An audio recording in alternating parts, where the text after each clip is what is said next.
بسم اللہ الرحمن الرحیم الحمد للہ رب العالمین والصلاة والسلام علی سید الانبیاء والمرسلین وعلی اہل بیتہ الطیبین الطاہرین وصحبہ المنتجبین۔ گزشتہ درس میں ہم نے قرآن کریم کے تیسرے جز میں سورہ آل عمران آیت نمبر 20 تک تمام کیا تھا۔ آج انشاءاللہ سورہ آل عمران کی آیت نمبر 21 اور اگلی چند آیات کی پہلے تلاوت اور پھر جس قدر ممکن ہوا ان کا ترجمہ اور وضاحت آپ کی خدمت میں عرض کریں گے، اور اس کے بعد اصول کافی کی جو احادیث بیان کرنے کا سلسلہ شروع کیا تھا انشاءاللہ اس کی طرف آئیں گے۔ صلوات پڑھیں محمد و آل محمد پر۔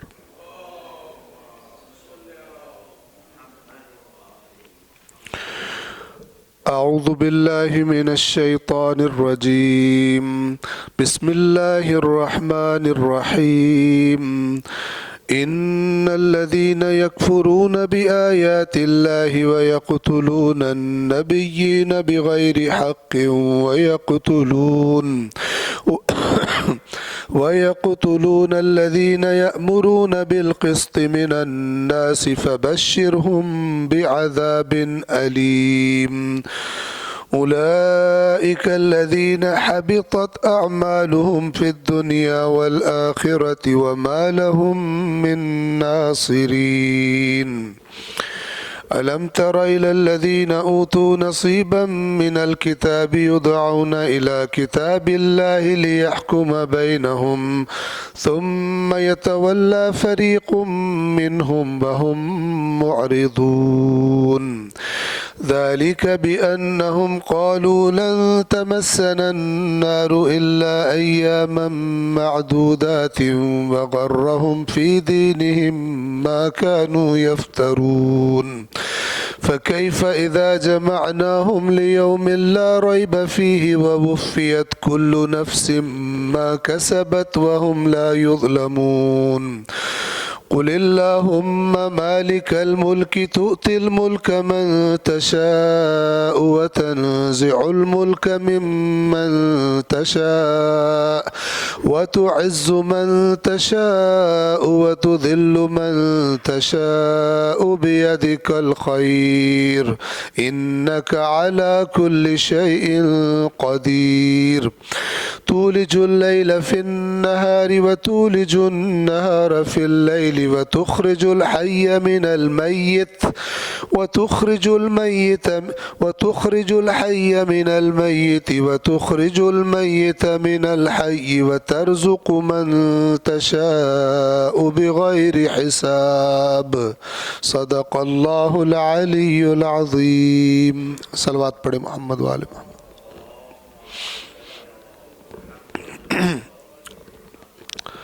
سورہ آل عمران کی آیت نمبر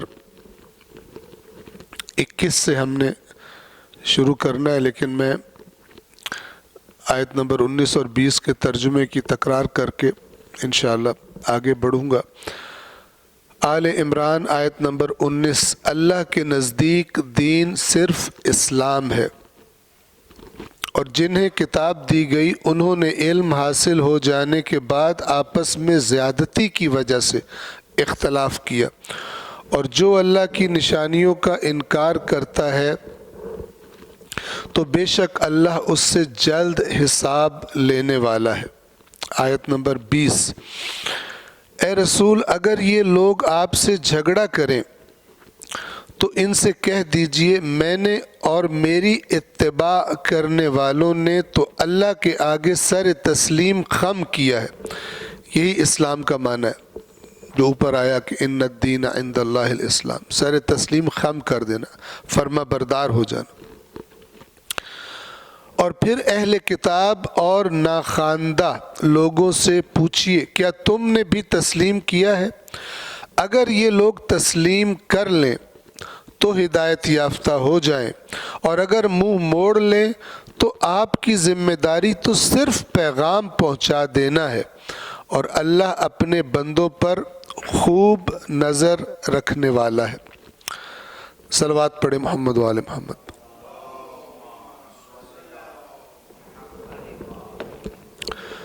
سورہ آل عمران آیت نمبر 21،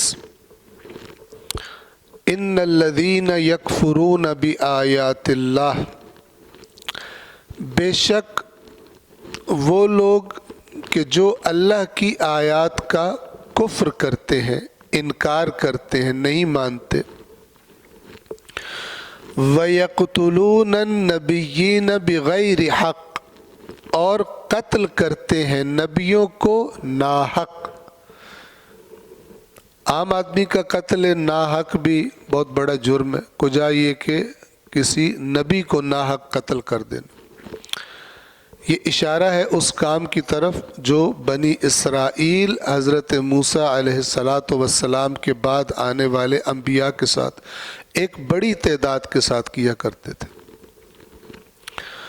بعض کو جھٹلاتے تھے اور بعض کو قتل ہی کر دیتے تھے، جیسے سورہ بقرہ میں پہلے جز میں قرآن کی آیا ہوا ہے فَفَرِيقًا كَذَّبْتُمْ وَفَرِيقًا تَقْتُلُونَ، ایک انبیاء کے گروہ کو تم جھٹلاتے ہو اور ایک گروہ کو قتل کر دیتے۔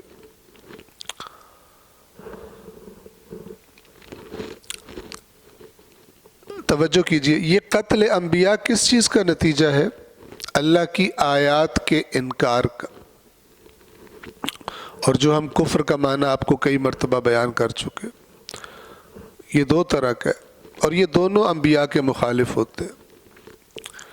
ایک وہ جو کھلم کھلا کہے کہ میں نہیں مانتا اللہ کے نبی کو، اور دوسرا وہ کہ جو عمل اللہ کے نبی کے حکم کے خلاف کرے،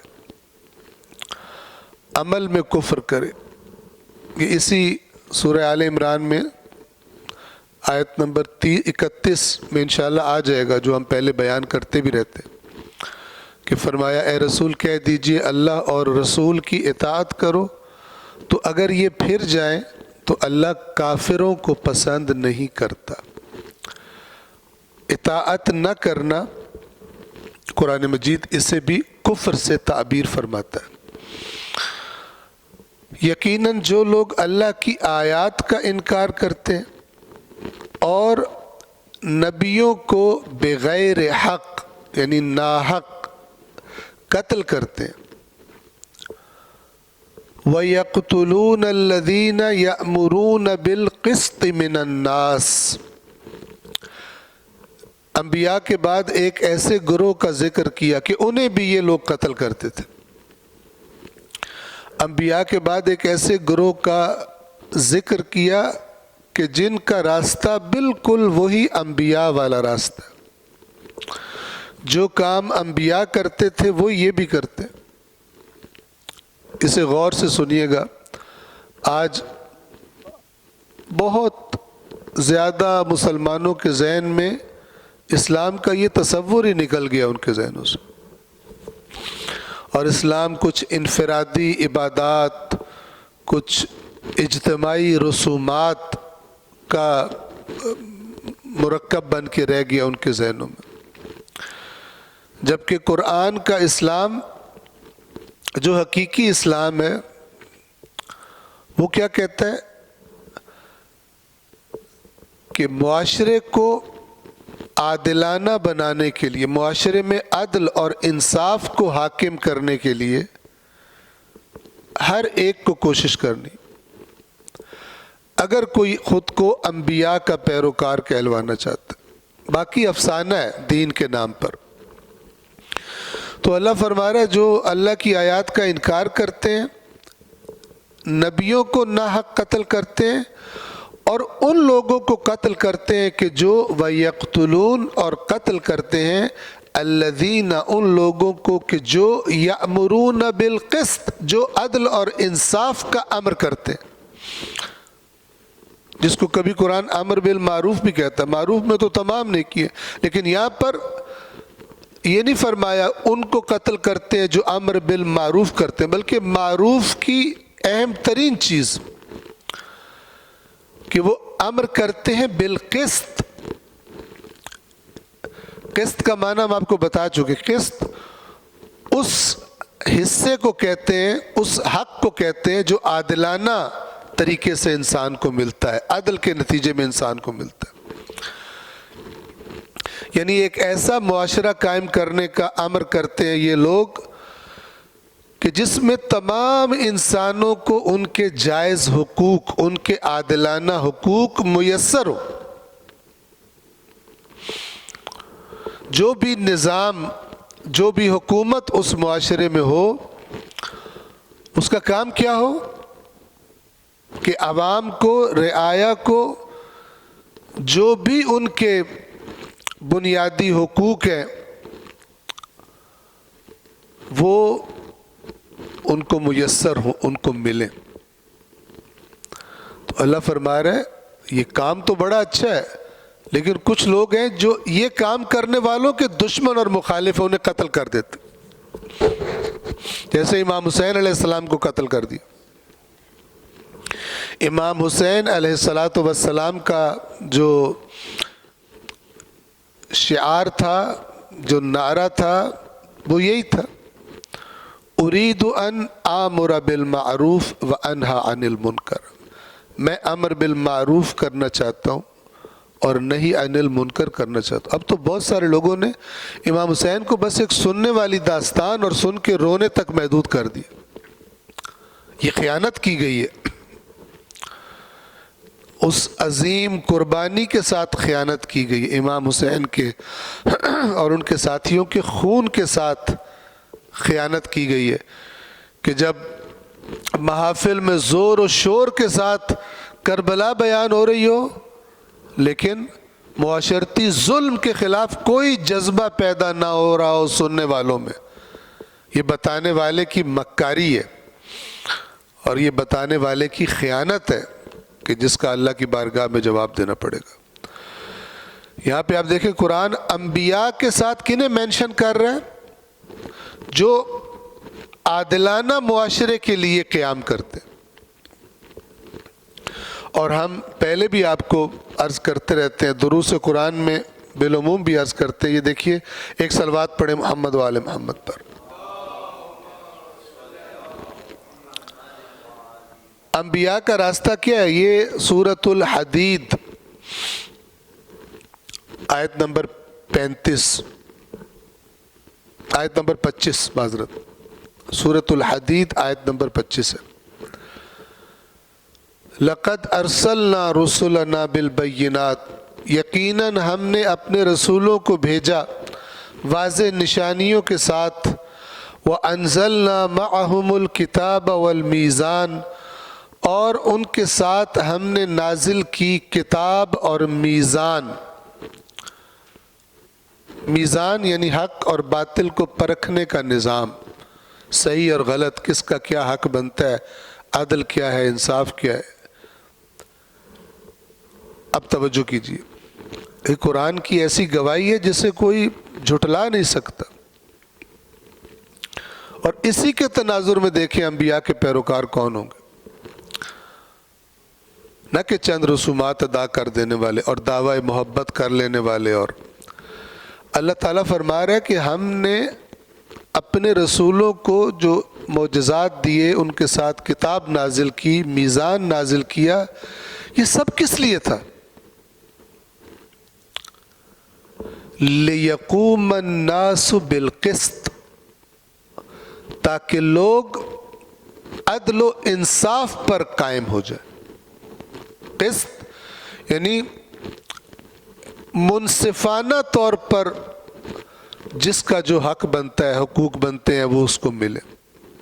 انبیاء اس لیے آئے تھے، نہ کہ محض معاشرے سے کٹ کر گھر بیٹھ کر یہ والی تسبیح پڑھ لو اور یہ والی دعا کر لو اور یہ اتنے رکعت نماز پڑھ لو اور اس کا معاشرے سے کوئی تعلق نہ ہو، اس لیے نہیں آئے تھے نبی۔ جنہوں نے دین کو اس طرح کر کے لوگوں کے ذہنوں میں بٹھایا، انہوں نے اصلاً اسلام کو معاشرے سے نکال دیا، زندگیوں سے نکال دیا، کیونکہ وہ ان کی اپنی بنائی ہوئی چیز ہے، نہ کہ اللہ کی دی ہوئی چیز۔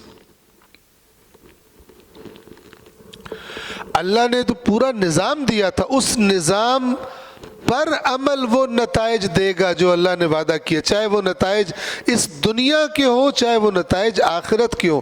اگر اللہ کی دی ہوئی چیز میں ہم رد و بدل کر دیں تو پھر نہ دنیا میں اس کے نتائج نکلیں گے جیسے کہ نہیں نکل رہے، رسوا ہے امت. اور جیسے یہ لفظ زبان پہ آتا ہے ذہن فلسطین کی طرف چلا جاتا ہے. اگرچہ کشمیر آپ دیکھ لیں، دیگر جگہوں پہ دیکھ لیں مسلمانوں کے ساتھ کیا ہو رہا ہے. یہ کیوں ہے؟ ورنہ کتنے 2 ارب مسلمان ہیں، اتنی بڑی تعداد ہے. لیکن یہ والے نہیں ہیں کہ جن کو یہ باور ہو کہ سارے نبی قیام عدل کے لیے آئے. آپ غور فرمائیے، اسلام ہے کیا؟ یہ جو ان الدین عند اللہ الاسلام، اللہ کے نزدیک دین اسلام ہے. کیا مطلب؟ تم نے اللہ کے آگے تسلیم ہونا ہے. تو اللہ کا ایک انتہائی اہم حکم کیا ہے اس اسلام کا؟ کہ تم نے عدل قائم کرنا ہے. تم نے اپنے معاشرے میں انصاف کا قیام کرنا ہے. ہمارا معاشرہ عدل و انصاف والا معاشرہ کہلائے جانے کے قابل ہے؟ دور سے بھی نہیں ہے. لیکن یہاں سارے مسلمان ہیں، شیعہ بھی ہیں، بریلوی بھی ہیں، دیوبندی بھی ہیں، اہل حدیث بھی ہیں. قیام عدل کی کوشش کون کر رہا ہے؟ وہ جو اس امام حسین علیہ السلام کی تحریک کا ذکر کرتے ہیں، ان کے سننے والوں میں بھی ان کو یہ ہو رہا ہوتا ہے کہ مرادیں پوری ہوں گی اور شفاعت ہوگی اور یہ ہو جائے گا وہ ہو جائے گا. معاشرے میں کیا ہو رہا ہے اس بیان میں ہوتا ہی نہیں ہے کہ ہم نے باہر نکل کے کیا کرنا ہے، ہماری زندگیاں کیسی ہونی. اس سے بڑی کوئی خیانت ہوگی دین کے ساتھ؟ اس کی روح ہی بیچ سے نکال دی جائے. اسلام انقلاب کا نام تھا، اسلام ایک تحریک کا نام تھا، نہ کہ گھر بیٹھ کر پڑھ شڑ لینے کا نام اور کھا پی لینے کا نام. پڑھنے کے بعد کھا پی لیا نہیں تھا. یہ سورۃ الحدید کی آیت نمبر 25 میں کمپلیٹ پڑھوں گا. بے شک ہم نے اپنے رسولوں کو بھیجا واضح نشانیاں دے کر اور ان کے ساتھ کتاب اور میزان نازل کیا تاکہ لوگ عدل پر قائم ہوں، معاشرے عدل پر چلے. یہاں عدل قائم کیا جائے گا، اس کا نتیجہ آخرت میں ملے گا، نہ کہ اسلام کا ایک اتنا بڑا حکم پی جاؤ. آپ دیکھیں مذہبی لوگ پاکستان میں، علماء کب سڑکوں پہ نکلتے ہیں؟ کبھی عدل کے قیام کے لیے نکلے؟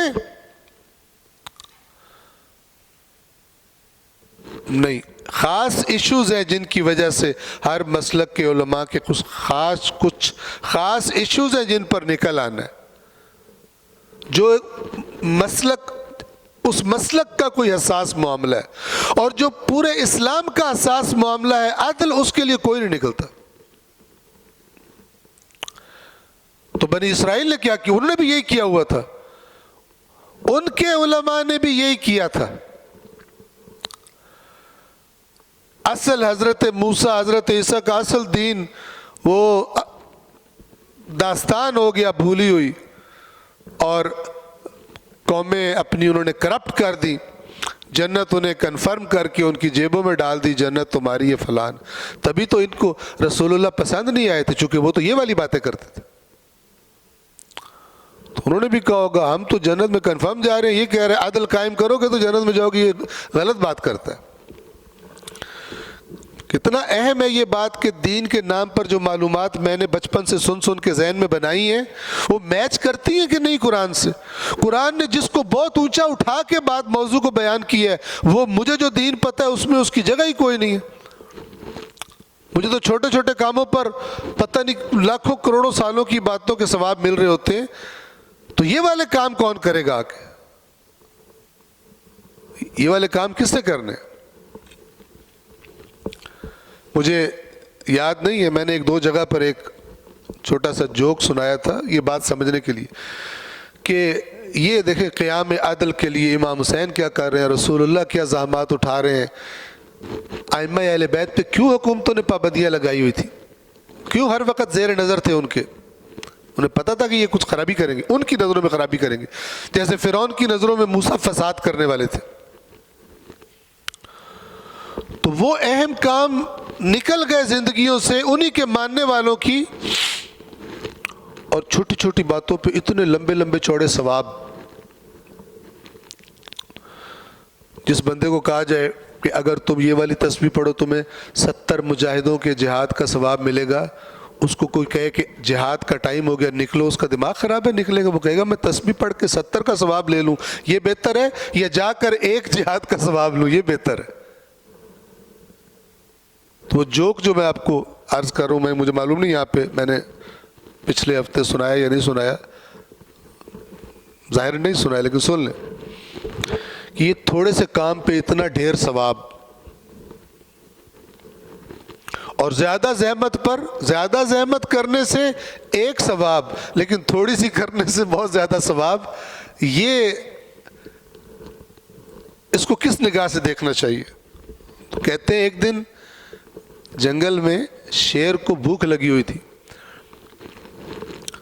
تو اس کو کوئی جانور نہیں مل رہا تھا کھانے کے لیے. ڈھونڈتے تھک ہار کے وہ ایک درخت کے نیچے بیٹھ گیا. اوپر بندر بیٹھا ہوا تھا. اس نے سلام کیا. اس نے اوپر دیکھا، بندر بھی اچھا پلا ہوا تھا، موٹا تازہ تھا. تو اس کا دل کیا کہ اگر یہ نیچے اتر آئے تو کھا جاؤں اس کو، لیکن اتاروں کیسے؟ میں تو درخت پہ نہیں چڑھ سکتا. تو شیر نے کہا بھتیجے، پیار سے ذرا اس کو مانوس کرنے کے لیے، بھتیجے آج میرا دل کہہ رہا ہے تجھے انعام دوں کوئی. تو بندر نے کہا، ایک تو اس کو بھتیجا کہا گیا، وہ بڑا خوش ہوا کہ بادشاہ سلامت مجھے بھتیجا کہہ رہے. تو اس نے کہا کہ آپ حکم کریں. تو شیر نے اس سے کہا کہ اگر تم جس درخت پہ بیٹھے ہوئے اس سے اترو اور یہ جو میرے ساتھ دوسرا درخت ہے اس پہ چڑھ جاؤ بھاگ کے، تو 1,00,000 روپیہ دوں گا. ایسے میں اپنے پاس سے گھڑ کے بتا رہا ہوں. 1,00,000 دوں گا. تو بندر نے کہا 1,00,000 اتنا انعام؟ وہ بھاگ کے اترنے لگا لیکن پھر رک گیا اور کچھ سوچ کے پھر شیر سے کہتا ہے، چاچا کام تھوڑا ہے، پیسے زیادہ ہے. بیچ میں کچھ دال میں کالا کالا ہے. پیسے تھوڑے سے، کام تھوڑا سا ہے. میرا تو کام ہی ادھر سے بھاگ کے ادھر چڑھ جانا، میں تو پرابلم ہی نہیں ہے. یا تو کوئی بڑا کام ہوتا. کام بہت معمولی سا ہے، اور جو پیسے انعام کے آپ آفر کر رہے ہیں یہ بہت زیادہ ہیں، اس میں کوئی گڑبڑ کا معاملہ. وہ بھی سمجھ گیا کہ یہ مجھے کھانے کے چکر میں. تو اسی طرح بعض چیزوں کے اتنے زیادہ ثواب بتا دیے کہ، اور لوگ اس میں اتنا لگ گئے کہ جو دین کے بنیادی ترین احکام ہے، جو روح اسلام ہے، روح دین ہے، وہ گم ہو گئے. امید ہے جو میں کہنا چاہ رہا ہوں آپ کو سمجھا پا رہا ہوں. گم ہو گئے. یہ کوئی نئی بات نہیں ہے. بہت اللہ کے نبی کو دنیا سے گئے کچھ عرصہ نہیں ہوا تھا، یہی حالت ہو گئی تھی. لوگ بڑے بڑے نمازی، بڑے بڑے روزے دار، حاجی، فلان، یہ سب کچھ تھے، لیکن امام حسین کا ساتھ دینے کے لیے کوئی نہیں تھا. امام حسین یہ والا دین بتا رہے تھے.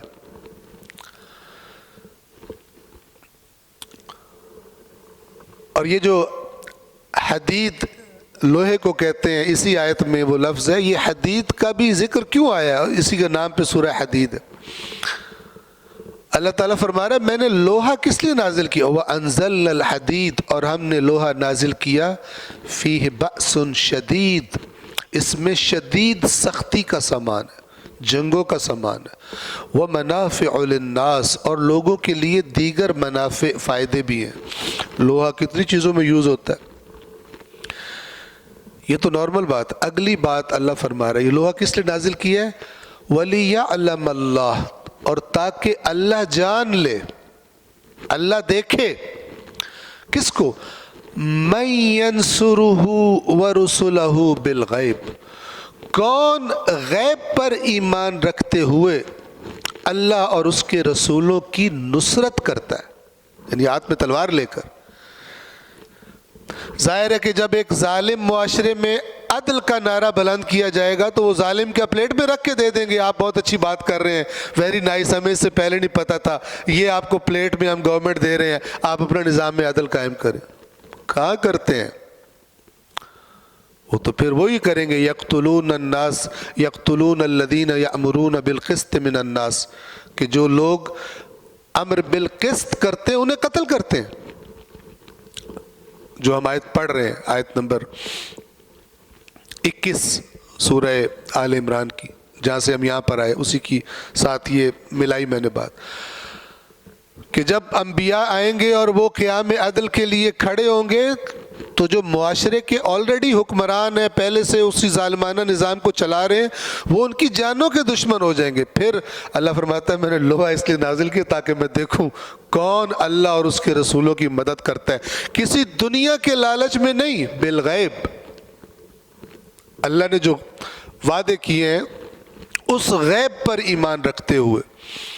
ان اللہ قوی عزیز، یہ تمہاری آزمائش ہے، یقیناً اللہ بڑا قوت والا اور ناقابل شکست. وہ خود چاہے تو کر لے، لیکن یہ جو آزمائش کا میدان اس نے سجایا ہے اس میں لوہے کے خلق کیے جانے کا ایک مقصد یہ بیان کیا جا رہا ہے. صلوات پڑھے محمد و آل محمد.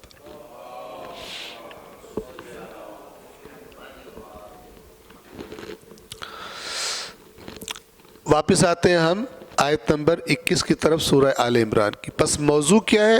دین اسلام کا ایک بنیادی ترین کام جسے اللہ اپنے تمام رسولوں کا مقصد بتا رہا ہے.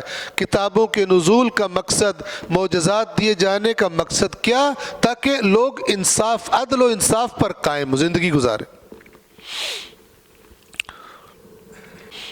لیکن اب اللہ اس آیت میں ان کا ذکر کر رہا ہے کہ جو نبیوں کے اور نبیوں کے اس راستے پر چلنے والوں کو قتل کرتے ہیں. بے شک جو لوگ اللہ کی آیات کا انکار کرتے ہیں اور انبیاء کو ناحق قتل کرتے ہیں، اور ان لوگوں کو، لوگوں میں سے، انسانوں میں سے ان لوگوں کو قتل کرتے ہیں جو یأمرون بالقسط، جو عدل و انصاف کا حکم دیتے ہیں، اس کے لیے قیام کرتے ہیں. جو لوگ جن کی یہ صفات ہیں فبشرہم بعذاب علیم، تو انہیں خوشخبری دے دیجئے. یہ خوشخبری میں دھمکی ہے، ہر زبان میں یہ لفظ ہوتے ہیں. فبشرہم، تو خوشخبری دے دیجئے ان کو، بعذاب علیم، ایک ایسے عذاب کی جو دردناک ہے، المناک ہے. علیم وہی لفظ ہے جو ہم المناک اردو میں بھی استعمال کرتے. جو لوگ اللہ کی آیات کا انکار کرتے ہیں اور انبیاء کو ناحق قتل کرتے ہیں اور لوگوں میں سے انصاف کا حکم دینے والوں کو بھی قتل کرتے ہیں، انہیں دردناک عذاب کی خوشخبری سنا دے. آیت نمبر 22. اولئک الذین حبطت اعمالہم فی الدنیا والآخرہ، یہ وہ لوگ ہیں جن کے اعمال، یعنی اگر انہوں نے کوئی اچھے اعمال کیے بھی ہوں، بظاہر مسلمان ہوں، نیکیاں بھی کی ہوئی ہوں، لیکن امر بالمعروف والوں کے دشمن ہو، عدل کے لیے قیام کرنے والوں کے دشمن ہو، انہیں قتل کریں، تو یہ جو باقی نیکیاں انہوں نے کی ہوئی ہیں، باقی نیک کام کیے ہوئے ہیں، حبطت اعمالہم، کہ سب اعمال حبط ہو جائیں گے. اتنا اہم کام ہے یہ کہ اللہ تعالیٰ فرما رہے ہیں کہ اگر ان کی مخالفت کرو گے جو معاشرے میں یہ کام کرتے ہیں، کیونکہ یہ نبیوں والا کام ہے، تو پھر ان کی مخالفت، ان کو مارنا، حبطت اعمالہم فی الدنیا والآخرہ، ان کے اعمال حبط ہو گئے دنیا میں بھی اور آخرت میں بھی. نیکیوں کے نتائج اللہ دنیا میں بھی دیتا ہے، وہ دنیا میں بھی نہیں دے گا، آخرت میں بھی نہیں دے گا. یہ کہیں گے ہمارے تو، ہم نے تو یہ کام کیا تھا، ہم نے تو یہ کیا تھا، اللہ کہے گا سب اس کی وجہ سے. سب بعض گناہ ایسے ہیں کہ ان کی شدت اتنی زیادہ ہے کہ باقی نیکیاں انسان کی عکارت ہو جاتی. جیسے اللہ نے قرآن میں فرمایا نا سورہ حجرات میں کہ ہمارے رسول کے سامنے آواز اونچی نہ کیا کرو. ایسا نہ ہو کہ تمہارے اعمال حبط ہو جائیں اور تمہیں اس بات کا شعور بھی نہ ہو، پتہ بھی نہ ہو تمہارے ساتھ کیا ہو گیا، تم نے کتنا بڑا جرم کر دیا، تم اسے نارمل سمجھ لو۔ تو بعض ایسے جرم اللہ نے قرآن میں بیان کیے ہیں کہ جو نہ صرف خود گناہ ہیں بلکہ اتنے شدید ہیں کہ باقی چیزیں بھی خراب کر دیتے، باقی نیکیوں کو بھی ضائع کر دیتے۔ وَمَا لَهُم مِّن نَاصِرِينَ، اور ان کا کوئی مددگار بھی نہیں ہوگا۔ یعنی ایسا نہیں ہے کہ اللہ کے سامنے کوئی ان کی مدد کے لیے آ جائے، یہ ان کی اس عقیدے پر ہٹ ہے کہ ہمیں موسیٰ چھڑا لیں گے، ہمیں عیسیٰ چھڑا لیں گے، ہمیں تو یہ سفارش ہو جائے گی اور دب کے کرو جو کام کرنے ہیں۔ تو اللہ تعالیٰ فرما رہا ہے کوئی مددگار نہیں ہوگا، اعمال بھی ضائع اور ان کا کوئی مددگار بھی نہیں۔ یہ پس منظر وہی اہل کتاب والا ہے۔ ابھی جو بات چل رہی ہے وہ اہل کتاب کی ہے اور امیین کی۔ یہ دو گروہ تھے جن کو اللہ کے نبی دعوت دے رہے تھے۔ اہل کتاب خود دو گروہ ہیں، ایک حضرت موسیٰ کے ماننے والے یہود، ایک حضرت عیسیٰ کے ماننے والے نصارہ، اور ایک امیین یعنی رسول اللہ کی اپنی قوم۔ هو الذی بعث فی الامیین رسولا منہم، وہی ہے جس نے امیین میں انہی میں سے ایک رسول کو مبعوث فرمایا۔ پس یہود، نصارہ اور امیین، یہ تین گروہ زیر بحث ہے۔ ایسے لوگوں کے اعمال دنیا و آخرت میں برباد ہو گئے اور ان کا کوئی مددگار نہیں۔ آیت نمبر 23، الم ترى، کیا تو نے نہیں دیکھا؟ یہ جو تعبیر، یہ جو لفظ ہے کئی جگہ پر کبھی ماضی کا لفظ آتا ہے، ارأیت الذی یکذب بالدین، کیا تو نے دیکھا ہے، اور کبھی الم ترى، کیا تو نے نہیں دیکھا۔ یہ تعبیر اس میں ایک طرح کا تعجب ہے کہ یہ کتنا غلط کام ہے۔ اب یہاں پر بھی جو اللہ بات کرنے جا رہا ہے اہل کتاب کے بارے میں، فرما رہا ہے کہ ان کے رویے پر تعجب ہے، کیسے یہ کہتے ہیں ہم کتاب کو مانتے ہیں۔ یہ لوگ اس بات کے دعوے دار ہیں کہ ہم کتاب کو ماننے والے ہیں، تو کتنی تعجب کی بات ہے، یہ کیسے ماننے والے ہیں کہ جب ان سے کہا جاتا ہے کہ آؤ اسی کتاب کے مطابق تمہارا فیصلہ کیا جائے تو پھر جاتے ہیں۔ یہ پہلے بات سمجھ لیں، یہ اتنا بڑا جرم یہ کس بات کے سہارے کرتے ہیں؟ اہل کتاب اپنی کتاب کے ساتھ، اور اگر ہم میں سے کوئی اپنی کتاب کے ساتھ ہی کرے۔ جو اللہ نے اس جرأت کی جڑ بتائی ہے وہ سب کے لیے وہ کامن ہے، سب کہ مثلا اہل تورات ہیں، اہل انجیل ہیں، ان سے کہا جاتا ہے آؤ تمہارا انجیل کے مطابق جو انجیل میں ہے فیصلہ کریں، نہیں مانتے۔ یہ جرأت کس نے دی ہے ان کو؟ اس سے بڑا تو جرم کوئی نہیں ہوگا، کہا جائے تورات میں یہ ہے وہ اس کو ماننے سے انکار کر دے۔ مسلمان سے کہا جائے قرآن میں یہ ہے اسے نہ مانے، قرآن کے مطابق یہ فیصلہ نہ مانے۔ ہمارے معاشرے میں کتنے زیادہ بھائی ہیں باپ کے مرنے کے بعد بہن کو حصہ نہیں دیتے، مختلف بہانوں سے۔ پہلے وہ پیار محبت سے ادھر ادھر سے کہلوا کے، یا ان بیچاریوں کے ذہن میں پہلے یہ ڈال دیا ہوتا ہے کہ تمہیں ملنا تو ہے نہیں، چلو کہیں بھائی ناراض ہی نہ ہو جائے، تو وہ کہتی ہیں ہم نے اپنا حصہ انہیں بخش دیا۔ ہوتی بیچاری پریشر میں ہے، ورنہ کبھی بھی نہ بخشے۔ اللہ کے صریح قانون کی خلاف ورزی، اور وہ آیات آپ سورہ النساء کے شروع میں جا کے پڑھیں، یہ جب وراثت کے جو حصے بنتے ہیں ان کو کرنے کے بعد پھر اللہ تعالیٰ فرماتا ہے جس نے اللہ کی نافرمانی کی اور اس کی ان حدود کو کراس کیا جو اس نے معین کی ہیں، اس کو جہنم میں بھی ڈالے گا اور ہمیشہ اس میں رکھے گا۔ آپ کوئی بندہ کہے کیونکہ میں نے عمرہ کیا ہوا ہے میرے سارے معاف ہیں، میں کیونکہ مولا حسین کو مانتا ہوں سارے معاف، فراڈ ہے یہ۔ اللہ کی آیات نہیں، یہ حرکت کرتے ہیں۔ اللہ کا قانون صریح بیان ہوا ہے، کسی اور بات کے سہارے اس کو رون دو، اس کے بعد کہو کہ میں نے یہ نیکی کی ہے تو میرے تو اتنے ثواب ہیں تو فلان۔ نہیں ہوتا اس طرح۔ اللہ کے لا تبدیل لکلمات اللہ کے کلمات کو بدلنے والا کی واپس کرو جس کا کھایا، واپس کرو جس کا کھایا، پھر بچو گے۔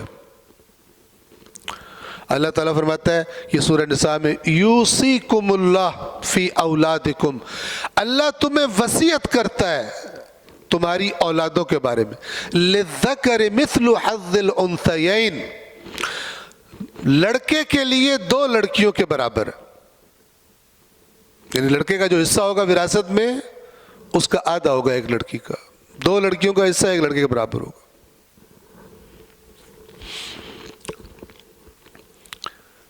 ہندو نہیں دیتے تھے بیٹیوں کو، ہندو نہیں دیتے لڑکیوں کو وراثت،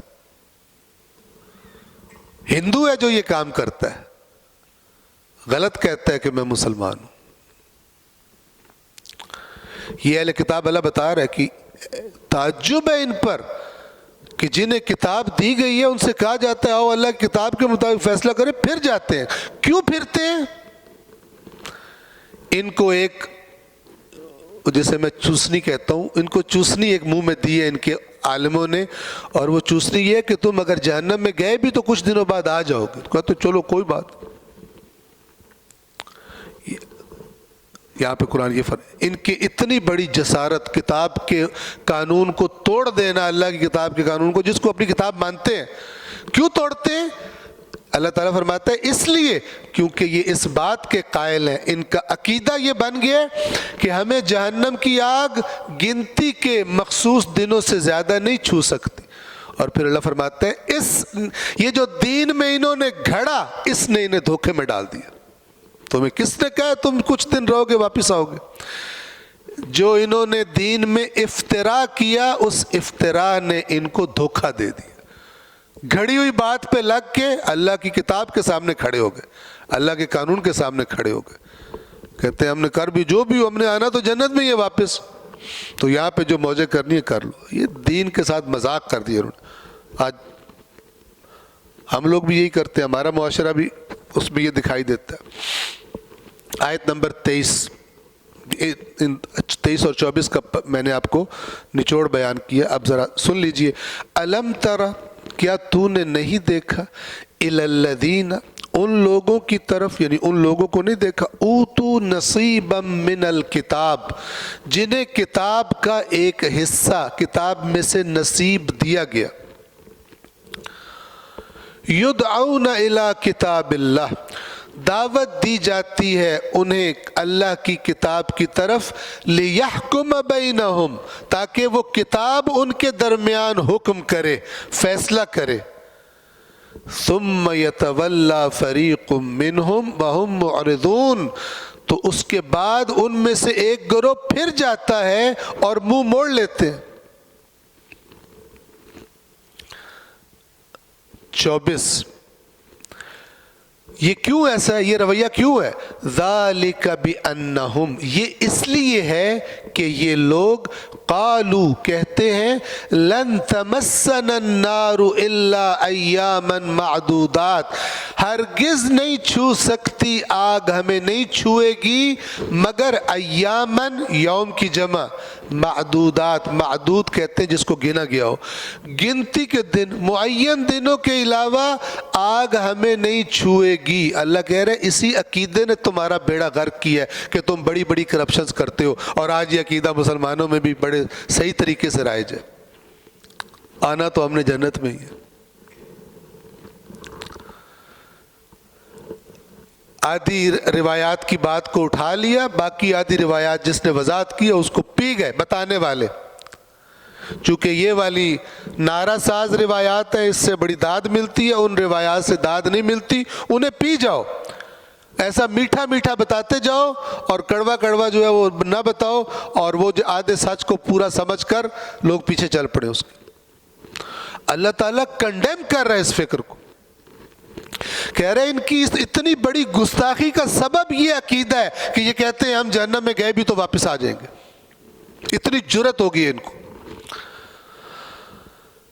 یہ اس لیے کہ یہ لوگ کہتے ہیں کہ نہیں چھو سکتی ہمیں جہنم کی آگ مگر گنتی کے معین دن.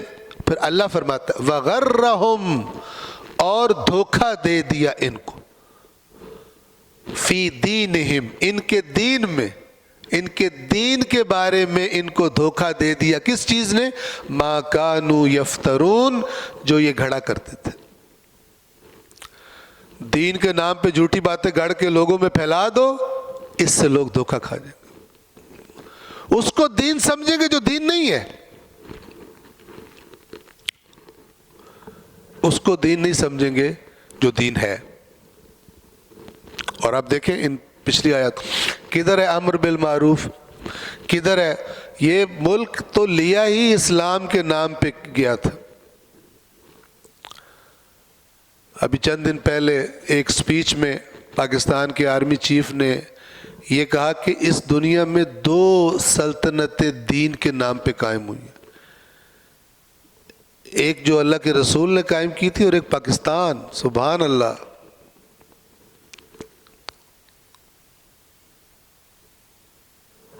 پاکستان میں کیا ہو رہا ہے آج؟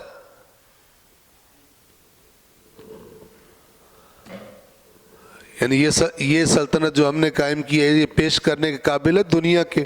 وہ جو اللہ کے نبی نے قائم کی تھی وہ تو آج تک دنیا دیکھتی ہے اس کو.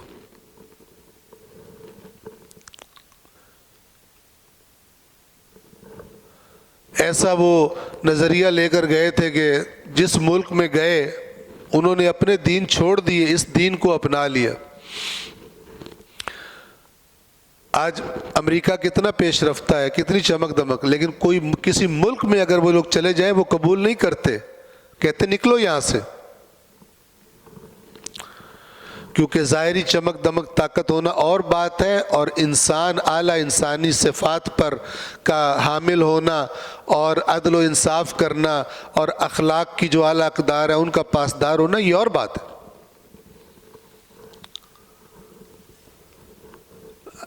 برطانیہ کے جب عروج کا زمانہ تھا تب وہ گھسا دوسرے ملکوں میں، لیکن جیسے ہی تھوڑی سی ان کی جان میں جان آئی ان قوموں نے کہا نکلو یہاں سے تم. لیکن ایرانی قوم نے نہیں کہا اسلام کو، مسلمانوں کو نکلو یہاں سے، انہوں نے خود قبول کر لیا. اور یہ بھی آپ کو بتا دوں کہ جہاں اسلام کی تعلیمات پہنچی ان کو دیکھ کے لوگوں نے اپنے پچھلے دین چھوڑ دیے اور اسے قبول کر لیا. آج وہ اسلامی ممالک ہیں. اور جہاں پر اسلام کی تعلیمات نہیں، اسلام کے نام پہ ڈنڈا پہنچا بنو امیہ کا، وہاں نفرت ہوئی. یہ بر صغیر میں مسلمان حکمران جن کو ہم کہتے ہیں، کون سے مسلمان؟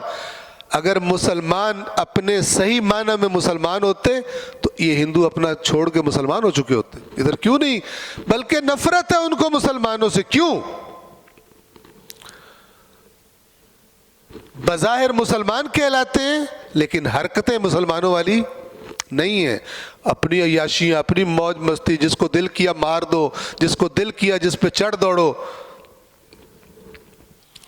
ورنہ اگر اسلام کے نمائندے ہوتے تو وہ تو بتا رہا ہے، اسلام کی ابتدائی تاریخ بتا رہی ہے کہ جس سرزمین پر گئے لوگوں نے کہا کہ ہم تو جہالت میں زندگی گزار رہے تھے، ہم یہ دین قبول کریں گے. یہ لیکن جہاں پر یہ مثلا جیسے اسپین وغیرہ ہے وہاں پہ ڈنڈا پہنچا اسلام کے نام پر، انہوں نے اٹھا کے واپس پھینکا، نکل جاؤ یہاں سے. یہ فرق ہوتا ہے دین میں اور دین کے نام پہ ہونے والی حرکتوں میں، یہ فرق ہوتا ہے.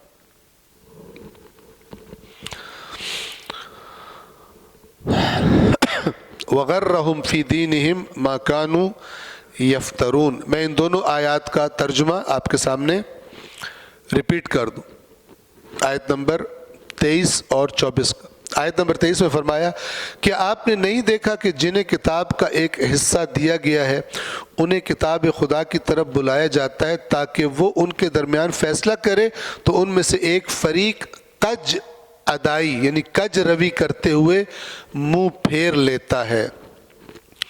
آیت نمبر 24 ان کا یہ رویہ اس لیے ہے کہ وہ کہتے ہیں جہنم کی آگ ہمیں چند روز کے سوا چھو نہیں سکتی، اور جو کچھ یہ بہتان تراشی کرتے رہے ہیں اس نے انہیں اپنے دین کے بارے میں دھوکے میں رکھا۔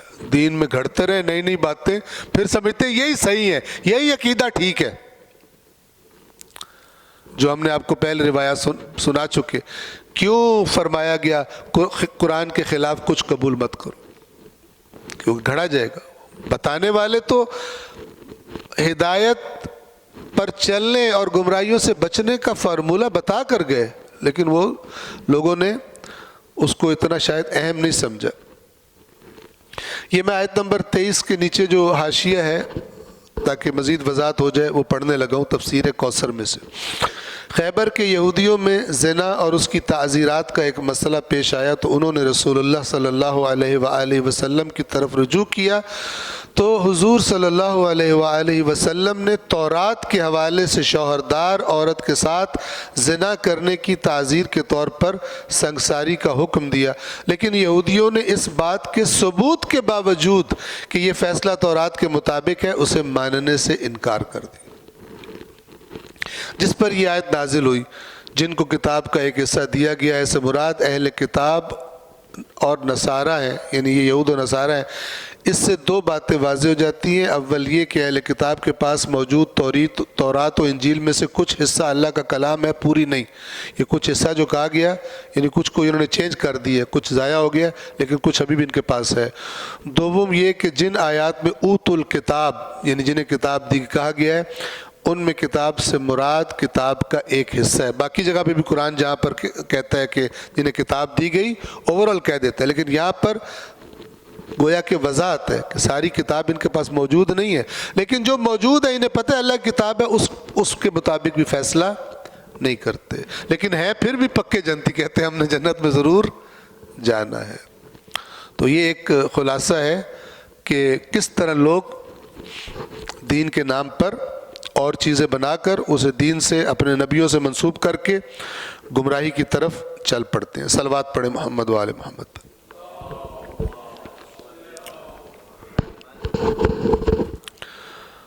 آپ کو یاد ہوگا ہم کتاب اصول کافی کتاب الایمان والکفر باب الاخلاص یہ پڑھ رہے تھے ہم، جو ہم نے پہلی حدیث آپ کو سنائی تھی کہ جس کے راوی کہتے ہیں کہ امام رضا علیہ السلام فرماتے ہیں کہ امیر المؤمنین علیہ السلام فرمایا کرتے تھے کہ کیا زبردست نعمت ملی ہے اس کو، کیا زبردست حالت ہے اس کی کہ جو خالص کر دے اللہ کے لیے عبادت کو اور دعا مانگنے کو، اور اس کا قلب ان چیزوں میں مشغول نہ ہو جس کو اس کی دو آنکھیں دیکھتی ہیں، یعنی دنیا دیکھ دیکھ کے اللہ کو نہ بھول جائے، اور جو اس کے دو کان سنتے ہیں ان چیزوں کی وجہ سے اسے اللہ کی یاد نہ بھولے، اور جو چیزیں دوسروں کو عطا کی گئی ہیں ان کی وجہ سے اس کا سینہ غمگین نہ ہو۔ یہ چند بلند ترین صفات ہیں کہ جس کے حامل شخص کے بارے میں مولا فرما رہے ہیں کہ کیا زبردست نعمت ملی ہے، کیا زبردست اس کو سعادت نصیب ہو گئی۔ دوسری روایت ہم نے آدھی پڑھی تھی، جہاں تک پڑھی تھی وہاں ترجمہ کر کے باقی ہم کمپلیٹ کرتے۔ یہ حدیث نمبر 4 ہے باب الاخلاص کی، اس سے پہلے حدیث نمبر 3 ہے جو میں نے آپ کو پڑھ کے سنائی، تکرار کی جس کی۔ حدیث نمبر 4 باب الاخلاص، سفیان ابن عیینہ نقل کرتے ہیں امام صادق علیہ السلام سے، اللہ سبحانہ و تعالی کا یہ قول لِيَبْلُوَكُمْ أَيُّكُمْ أَحْسَنُ عَمَلًا، تاکہ وہ تمہیں آزمائے کہ تم میں سے عمل کے اعتبار سے خوبصورت ترین بہترین کون ہے۔ احسن عملا، اللہ کے اس قول کے بارے میں امام صادق علیہ الصلاۃ والسلام کیا فرماتے، کیا تفسیر کرتے ہیں، کیا وضاحت فرماتے ہیں؟ تو امام نے فرمایا کہ مراد زیادہ عمل کرنا نہیں ہے، اس سے اللہ کی مراد یعنی اللہ جو دیکھنا چاہتا ہے آزمائش کر کے کیا دیکھنا چاہتا ہے؟ زیادہ عمل نہیں، زیادہ عمل نہیں، لیکن درست عمل، زیادہ نہیں، درست، ایکیوریٹ، وہ ثواب میں نے سواد سے آپ کو بتایا تھا۔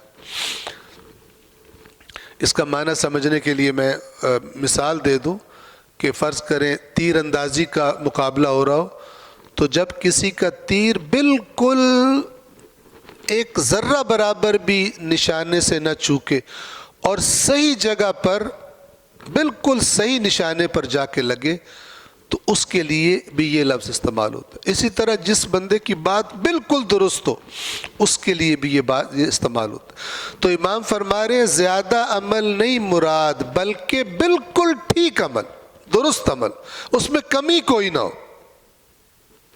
یعنی کوالٹی اس کی بالکل ہائیسٹ کوالٹی ہو، نہ کہ کوانٹٹی زیادہ ہو، مقدار زیادہ ہو، نہ کیفیت زبردست ہو۔ پھر وضاحت فرماتے کہ یہ درست عمل سے کیا مراد؟ فرماتے ہیں یہ درستگی دو چیزوں سے ہے۔ پہلی کہ جب انسان عمل کر رہا ہو اس کے دل میں خشیت اللہ، اللہ کی عظمت کی ہیبت ہو اس کے دل میں، اسے پتہ ہو کس کے سامنے میں کام کر رہا ہوں۔ آپ نے دیکھا ہوگا کئی جگہوں پر جب انچارج یا سپروائزر راؤنڈ پہ آتا ہے تو لوگ سیدھے ہو کے بیٹھ جاتے ہیں، بڑے الرٹ ہو کے کام شروع کر دیتے ہیں تاکہ وہ دیکھے تو نہ۔ جب وہ چلا جاتا ہے پھر تھوڑے ڈھیلے ہو جاتے ہیں، جو دو ٹانگوں پہ کھڑا ہونا ایک ٹانگ پہ کھڑا ہو جاتا ہے، لیکن جب اسے پتہ ہو کہ دیکھ رہا ہے تب بالکل۔ اور دیکھنے والا ایک معمولی سا افسر ہو اور بات ہے، اصلاً مالک ہو اور بات ہو جائے گی۔ تو فرمایا عمل کی درستگی، یہ ہم مثلاً میں بھی آپ بھی جب ہم گھروں کو جائیں تو مثلاً کسی بھی نیک کام میں پھر اس کو کوشش کریں کہ اس کو لے کر آئیں کہ میں کس کے سامنے کر رہا ہوں، وہ کتنا عظیم ہے، کتنا بڑا ہے۔ خشیت میں نے عرض کیا تھا اس خوف کو کہتے ہیں کہ جس کا سبب کیا ہوتا ہے؟ سامنے والے کی بڑائی اور عظمت، اس سے جو دل پہ انسان کی کیفیت پیدا ہوتی ہے اس کو خشیت کہتے ہیں۔ ہر خوف خشیت نہیں کہلاتا۔ تو امام فرماتے ہیں کہ یہ عمل کی درست کی تو بس دو چیزیں ہیں، اللہ کی خشیت والنیت الصادقۃ والحسنہ، اور سچی اچھی نیت۔ سچی اچھی نیت کیا ہے؟ خالص اللہ کے لیے، پیور، کوئی ملاوٹ نہیں۔ پھر فرمایا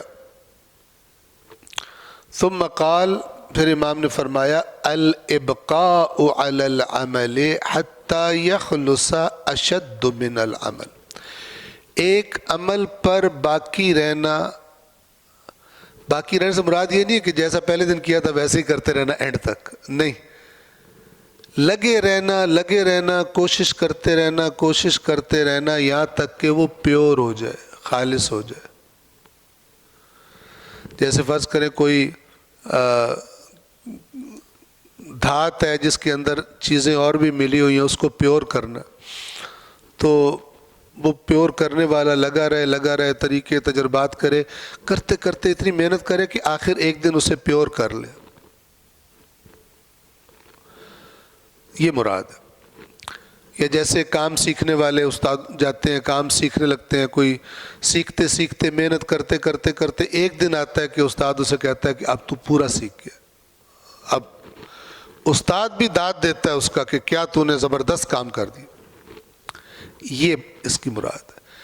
عمل پر باقی رہنا یعنی کوشش کرتے رہنا حتی یخلص، یہاں تک کہ وہ عمل خالص ہو جائے، اشد من العمل، یہ عمل کرنے سے بہت زیادہ سخت ہے۔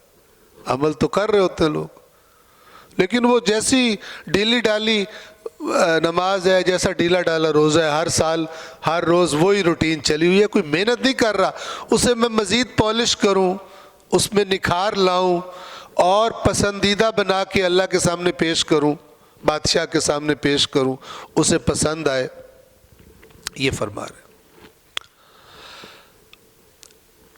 اس کے بعد انسان کہ اچھا مجھے کیسے پتہ چلے گا کہ میرا عمل خالص ہو گیا ہے، کیسے پتہ، نشانی، علامت کیسے ٹیسٹ کروں؟ اب یہاں پہ ایک بڑی زبردست بات بتائی، فرمایا کہ وَالْعَمَلُ الْخَالِصُ الَّذِي، اور خالص عمل وہ عمل ہے کہ جس کے بارے میں لا ترید، تیرا ارادہ نہ ہو، تو نہ چاہے، تیرے دل میں خواہش نہ ہو، کیا خواہش نہ ہو؟ ان یحمدک علیہ احد الا اللہ۔ خالص عمل کی نشانی یہ ہے کہ اس عمل کو کرتے وقت تیرے دل میں خواہش ہی نہ ہو کہ کوئی بھی تیری تعریف کرے سوائے اللہ کے۔ ہم میں سے کون ہے؟ اب یہ ہمیں پیورٹی کی کا جو پیک ہے، جو کمال ہے، وہ بتا دیا گیا۔ انسان کوشش کرے کہ میں اپنے آپ کو اس کیفیت میں لا سکتا ہوں کہ میں کوئی نیک کام کر رہا ہوں اور مجھے کوئی طلب نہ ہو، نہ اس سے جس کے ساتھ نیکی کر رہا ہوں، نہ ان سے کوئی تعریف کی توقع جن کے سامنے کر رہا ہوں۔ آیا میں خود کو لے جا سکوں؟ تو اسی کو کہتے ہیں جہاد، کوشش کرنا اپنے آپ کو اپنے اندر سے بھی صفائی کرنے کی، ان جراثیموں کو نکالنے کی، فائٹ کی حالت میں رہنا۔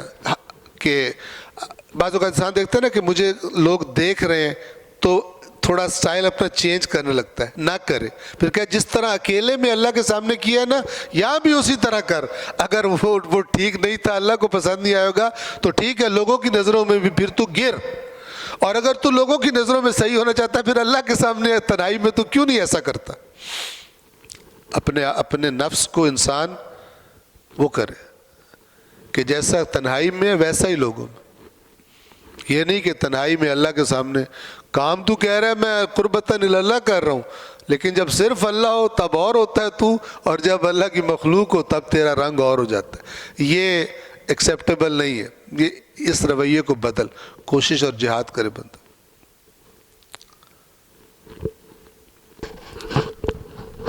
جہاد بن نفس اسی کو کہتے ہیں۔ تو امام فرما رہے ہیں کہ خالص عمل کا ٹیسٹ یہ ہے کہ جب تیرے دل میں خواہش ہی نہ ہو کہ اس عمل پر کوئی تیری تعریف کرے سوائے ایک کے، اور وہ کون ہے؟ وہ اللہ ہے۔ وہ جو آیات ہیں جو اہل بیت اطہار کی شان میں نازل ہوئی ہیں، سورہ دہر، سورہ انسان میں، وہ اسی کی عکاسی۔ وَيُطْعِمُونَ الطَّعَامَ عَلَى حُبِّهِ مِسْكِينًا وَيَتِيمًا وَأَسِيرًا إِنَّمَا نُطْعِمُكُمْ لِوَجْهِ اللَّهِ، ہم تمہیں صرف فقط اللہ کی رضا کے لیے کھلاتے ہیں۔ لا نريد، یہاں پہ کیا لفظ ہے؟ لا تريد، تیرا ارادہ نہ ہو، تو نہ چاہتا ہو۔ لا نريد، ہم نہیں چاہتے، ہماری خواہش نہیں ہے، ہماری کوئی طلب نہیں ہے، مطالبہ نہیں ہے، منکم، تم سے۔ لا نريد منکم جزاء، اس کی کوئی جزا ہم تم سے نہیں چاہتے۔ جزا تو بڑی چیز ہے، ولا شکورا، شکریہ بھی۔ ہم کسی سے کچھ چاہتے ہیں تو وہ اللہ کی ذات، تم سے ہم کچھ بھی جزا نہیں چاہتے۔ یہ پیورٹی کا، یہ خلوص کا، اخلاص کا کمال ہے، امام یہ بتا رہے ہیں۔ والعمل الخالص الذي لا تريد ان يحمدك عليه احد الا الله عز وجل، اللہ کے سوا تیرا ارادہ ہی نہ ہو کہ کوئی تیری تعریف کرے۔ پھر فرمایا، اب آگے چلیں، وَالنِّيَّةُ أَفْضَلُ مِنَ الْعَمَلِ، نیت عمل سے افضل ہے۔ کیوں بھلا؟ اس لیے کہ نیت ہی عمل کو وجود میں لانے کا سبب بنتی۔ نیت کسے کہتے ہیں؟ آپ ذہن سے نکال دیں یہ جو ہم زبان سے نیت کر رہے ہوتے، یہ نیت نہیں ہوتی۔ عربی زبان میں نیت قلب کے اندر پیدا ہونے والے ارادے کو کہتے ہیں، جو پھر بندے کو حرکت میں لے آتا ہے۔ اردو میں کبھی بھی کہتے ہیں نا، کوئی بندہ، ہم اس سے کوئی کام کہہ رہے ہوں اور وہ اٹھ رہا ہی نہ ہو تو پھر ہم ساتھ والے کہتے ہیں نا، اس کی نیت ہی نہیں ہے، اس کی نیت ہی، کیونکہ نیت ہوتی تو پھر وہ نیت کہتے ہی اس کو ہے جو عمل کروائے۔ نیت کے بغیر والی عمل، نیت کے بغیر عمل وجود میں نہیں آ سکتا۔ ایک تو یہ، چونکہ عمل نیت ہی کے سبب سے وجود میں آتا ہے، ایک اس لیے بھی افضل ہے اور ایک اس لیے کہ دیکھیں یہ بہت بڑی بات ہے، روایات میں ہے کہ مومن کی نیت اس کے عمل سے افضل ہے۔ کیسے؟ اس لیے کہ ہم کئی دفعہ ہوتا ہے کہ کسی نیکی کا ارادہ کرتے ہیں کہ ہم نے یہ کرنی ہے، لیکن جب کرنے جاتے ہیں تو ہزار رکاوٹ کھڑی ہو جاتی ہے راستے۔ جس دن کام کرنا تھا اس دن بندہ ہی بیمار ہو جائے، اس دن کوئی ایسا حادثہ ہو جائے نہ کر پائے، تو وہ جو اللہ کی کریم ذات ہے، جب وہ یہ جان لیتا ہے کہ اس نے تو کرنا ہی تھا، اس نے تو، کیونکہ وہ دلوں کے حال جانتا ہے، تو آگے رکاوٹ وہ آئی ہے کہ جو اس کے بس کی نہیں تھی، تو وہ اس کو اس عمل کا اجر عطا کر دیتا ہے۔ اس کے خزانوں میں کمی تھوڑی ہے، کیونکہ جو چیز رکاوٹ بنی میرے عمل کرنے میں وہ کیا تھی؟ وہ میرے بس کی بات نہیں تھی، میں تو ڈٹ گیا تھا، میں تو اٹھ گیا تھا کہ میں نے یہ کام کرنا ہے، نہیں کر سکا، تو اللہ تبارک و تعالی اس کا اجر اس کو عطا کر دیتا ہے۔ وَالنِّيَّةُ أَفْضَلُ مِنَ الْعَمَلِ، نیت عمل سے افضل ہے۔ اللہ کا لفظ ہے ہوشیار، آگاہ ہو جاؤ، خبردار، جان لو، یہ الرٹ کرنے کے لیے ہوتا ہے۔ الا وَإِنَّ النِّيَّةَ هِيَ الْعَمَلُ، نیت ہی اصل میں عمل ہے۔ نیت کی حقیقت کو سمجھ کے یہ بات، ورنہ بندہ کہے میں گھر میں بیٹھ کے نیت کرتا ہوں، نیت کر رہا ہوں میں غریب کی ہیلپ کروں، نیت کر رہا ہوں میں 100 روزے رکھ رہا ہوں، نیت کر رہا ہوں کشمیر آزاد کرا رہا ہوں، نیت کر رہا ہوں فلسطین، یہ نیت نہیں ہوتی۔ نیت عمل کے ساتھ جڑی ہوتی ہے، نیت کا نتیجہ عمل ہوتا ہے، نہ کہ فقط نیت ہوتی ہے۔ سمجھ رہے ہیں؟ وہ عمل جب تک عمل نہ ہو، یعنی جب تک نیت نہ ہو عمل نہیں ہوتا، اور جب تک عمل نہ ہو تبھی ہم، اب جو میں نے آپ کو مثال دی، ہم کہتے ہیں کہ اس کی نیت ہی نہیں ہے، یہ کہہ رہا تو ہے لیکن اس کی نیت، چونکہ نیت کہاں سے چیک ہوتی ہے؟ ایکشن سے۔ اس کی نیت ہے کام کرنے کی، لگ رہا ہے، ٹھیک ہے، پڑھے گا، ٹاپ کرے گا، محنت کر رہا ہے۔ آگاہ ہو جاؤ، یقیناً نیت ہی عمل ہے۔ ثم تلا قولہ عز وجل، پھر امام نے اللہ تبارک و تعالی کا یہ فرمان تلاوت کیا، قل کل یعمل علی شاکلتہ، سورۃ الاسراء کی آیت نمبر 84 ہے بنی اسرائیل کی۔ ہر ایک، اے رسول کہہ دیجئے، ہر ایک اپنی شاکلہ پر عمل کرتا ہے۔ تو امام نے اس کی وضاحت فرمائی، یعنی علی نیتہ، ہر ایک کا عمل ہی اصل میں اس کی نیت۔ جو میں عمل کر رہا ہوں نا دکھانے کے لیے، تو میری نیت بھی، چاہے میں نے زبان سے کہا ہو اللہ کے لیے کر رہا ہوں، لوگ سمجھ رہے ہو اللہ کے لیے کر رہے ہیں، لیکن جو مجھے تو پتہ نا میں کس لیے کروں گی، یہ سارے دیکھیں، ٹھیک ہے۔ تو پھر امام فرما رہے ہیں کہ یہ ہر بندہ اپنی نیت پر ہی عمل کرتا ہے، جو اس کے دل میں ہوتا ہے۔ دل میں ہوتا ہے لوگوں کو دکھانا ہے، دل چاہتا ہے لوگ تعریف کریں تو تھوڑا سا میں اور اونچی آواز میں بات کر دوں، تھوڑا سا اناؤنسمنٹ ذرا میرے نام کے ساتھ بھی ہو جائے، یہ ساری باتیں۔ قل کل یعمل علی شاکلتہ یعنی علی نیتہ۔ صلوات پڑھیں محمد وآل محمد۔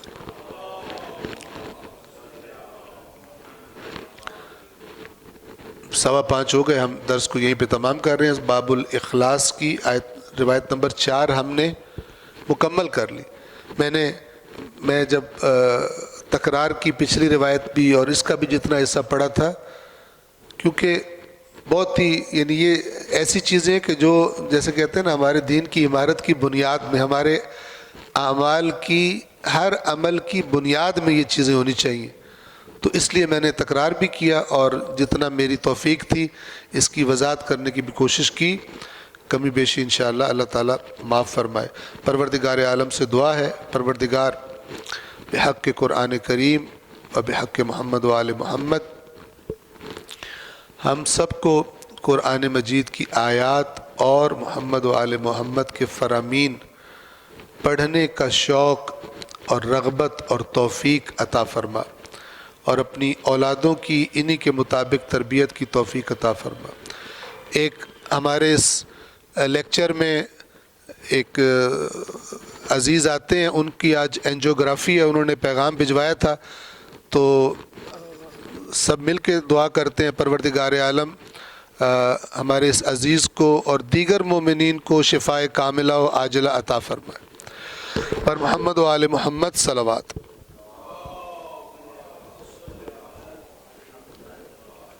بس آج کا درس تمام ہے، انشاءاللہ اگلے ہفتے بھی اسی ٹائم پہ یہ درس ہوگا.